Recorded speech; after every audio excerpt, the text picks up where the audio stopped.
अम्मी हलीमा कहती हैं, जब मैं हुजूर को लेके अपने घर में आई तो मैंने क्या देखा, मेरे घर के आंगन में एक खजूर का पेड़ था। वो कई महीनों पहले खुश्क हो गया, मुरझा गया था, मर गया। वो पेड़ जब जिंदा था, हरा था, तो खजूरें पकती थी तो मेरा शौहर काट के उसे बेचता था तोड़ के, तो दाल चावल का कुछ इंतजाम हो जाता था। जब वो पेड़ खुश्क हो गया तो गरीबी आ गई।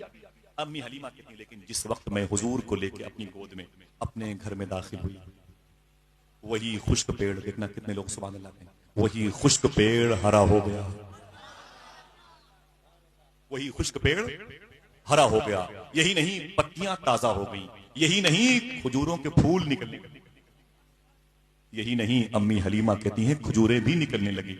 अगर बोलो तो बता दूं, अम्मी हलीमा कहती हैं अभी मेरी गोद में हुजूर थे, देखते देखते खजूरें पक भी गई।